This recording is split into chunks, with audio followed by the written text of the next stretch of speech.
Hi guys, welcome back to Fitness Week. Coach Cathy here from TFW Brooklyn. Now on Monday, I gave you 4 simple tips to get you moving just a little bit more than you were before. They will move, lift weights, move with velocity or sprint, and play. I hope you started implementing some of those easy things into your life. They're going to make a huge difference. Then on Tuesday, I sent you an email and I sent you a download for you to download some simple exercises that you can actually do at home. And today, I have 4 nutrition tips that are very easy to implement into your life. Hi, Coach Cathy here, back with Fitness Week. Today I'm going to share 4 simple tips about nutrition to help you on your way in 2017. Number 1, diet. A bad word. We don't want you to diet.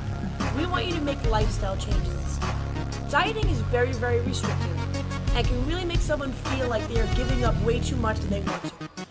Partnering that with all these movements that we're trying to ask you to do, it can be quite overwhelming. So I'd like you to start thinking of diet as a bad word like the word can't. The 2 words that we should totally lose from our vocabulary and never ever use again. Can't is a bad word, so is diet. So what I want you to do is start implementing simple little changes that you can do in your daily life. If you eat a lot of bread, start taking some of the bread out of your diet. If you're not eating enough protein is very, very important, especially if you're training. Vegetables, one of the best things you can ever eat in your life.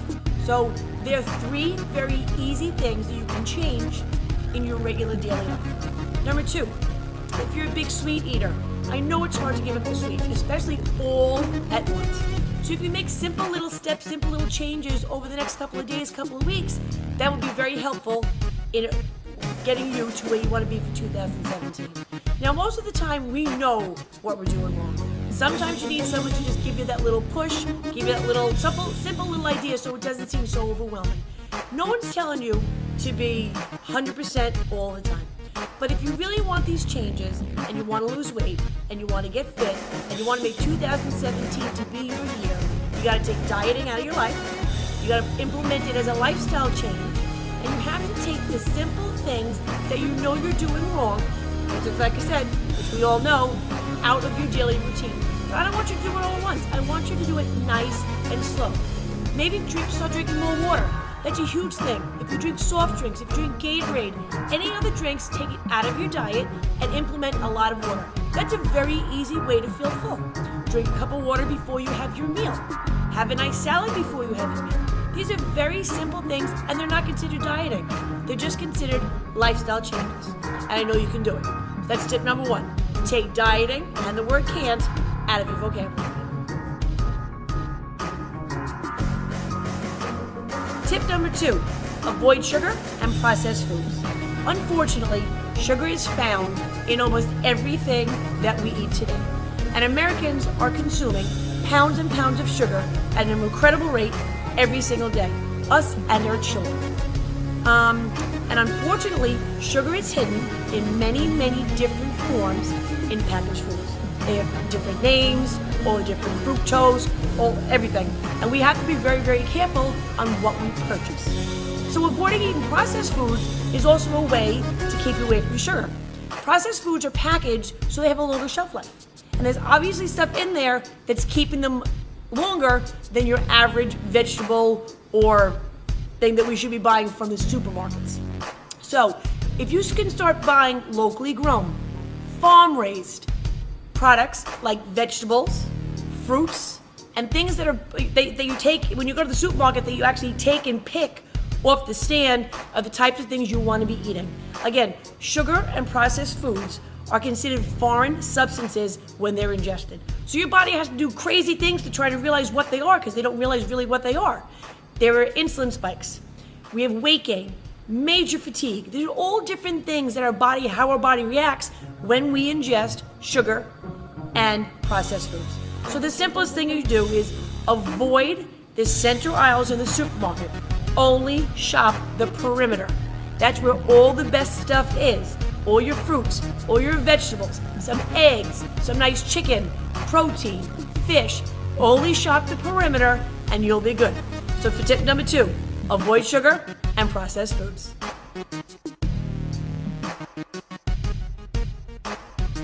Tip number 3, your plate.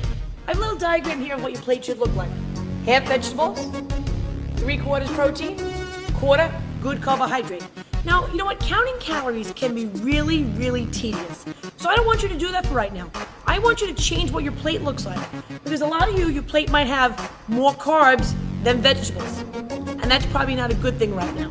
So if you could do this simple little step by getting a plate, and really, some of our dinner plates in America are really, really big. Try eating off a smaller plate, only filling it once, half vegetables, and the best kind of vegetables you can get are fresh vegetables. Next I would do might be frozen, and then you want to do the other part of the plate, a nice piece of protein, whether it be fish, whether it be chicken, small piece of steak. And remember, 4 ounces is generally what you're looking for when you're looking for protein. And a good carb, sweet potato, one of the best good carbs you can have. Quinoa, brown rice are 3 good options that you can put right in that little carbohydrate piece in your plate. So like I said, I know it sounds like a big major thing, but I'm not asking you to count calories because I know that can be so tedious, so overwhelming, and very, very depressing.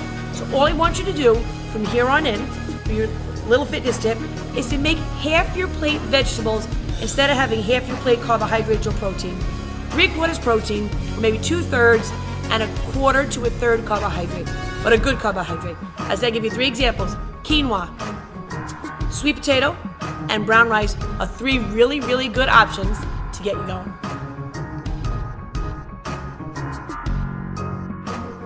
Tip number 4, please, whatever you do not starve yourself. You can't tell me that you can wake up in the morning, not eat, not be hungry until lunchtime, which is 1 or 2 o'clock in the afternoon, eat some crazy small lunch, and barely eat dinner and be okay. You have to realize that the body is like a furnace. Or think of a car. Would you drive your car without gas? You can't, because it won't move. So think of your body like a furnace. The more you feed like a coal furnace, it's not going to run if there's not enough coal in it. And I want you to think of food as coal. So the more you feed your body the good stuff we're telling you to eat. Now, you can't go to McDonald's and Burger King and start stuffing that stuff in there. You need to give your body what it needs to function properly. Good carbohydrates, protein on a consistent basis. Try to eat maybe 6 times a day versus that three times a day, and never, ever starve yourself. And also another quick tip that I don't have written down, but I'm going to tell you anyway. Nobody is 100% all of the time. I don't want you to be 100% all the time. I want you to implement these simple things into your daily life so you can see small, sustainable changes throughout the year. So the 80-20 rule comes into play. 80% of the time, you must be good. 20% of the time, you can do the things you want, but you have to know that a cheat meal can't be a cheat weekend or a cheat complete day. A cheat meal is what it's called, a cheat meal. So I hope I've helped you out with Fitness Week. Look forward to my email tomorrow. I'll have some nice nutrition tips for you there also. Have a great day.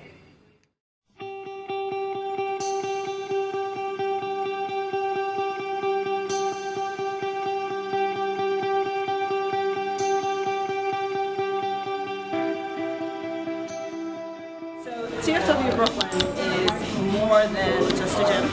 It is a family. Before this, I did absolutely nothing. I didn't think I could lift weight. I didn't think I could run. TFW has definitely changed my life. If I don't come here, I don't feel well. It's just an incredible place where everybody cheers everybody on. I think it's been life-changing for both of us. I think this is the longest that we've actually been part of a gym, and I think it's because of how special it is when you walk in. And it's kind of like you're not walking in and doing your own thing. You're walking in, you're a part of a group, and you're a part of the same goal that everybody else is working for. So I think it's pretty impacting.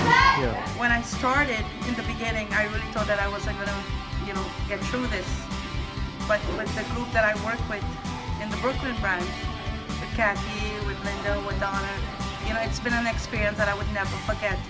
And I'm so happy that I actually pulled through doing my program and finishing it. And I'm going to continue doing it because it helps me so much in my daily life. A couple years ago, I was at TFW, and basically, I was like 270, 280. I came in and I met this young lady named Cathy, and Cathy helped bring me along slowly but surely. I got into the routine, and I started feeling a lot better about myself. I came to TFW Brooklyn after being displaced from Hurricane Sandy, and I was lost, and this place definitely brought me back to life. And even though you come in, everyone is at different levels, everyone's coming from a different place in their life, different ages, everything. Everyone is so warm, so welcoming, encouraging. If you're a beginner, you have more advanced students to look towards, more advanced warriors, right? If you're a more advanced warrior, you're there helping the new people. It really is a community. Saying is health is wealth. When you really come in this place, that's the way you feel. You get your health right and become the best person you possibly can. My favorite part of working out? Not getting sick. No, my favorite part of working out. I think the awe in it is when you look up and you see 30, 35 people and it looks like chaos, but it's well constructed chaos. Everybody knows what they're doing and knows where they're going, and there's a coach at every step of the way, which makes it pretty unique. Come in here, TFW, see Cathy. This place is amazing. They motivate you, they inspire you, they help get you focused. And being here every day, it's like coming to a new family that I have now, that I've gained. So do yourself a favor, come check us out. You will not regret it. I'm a true warrior, TFW.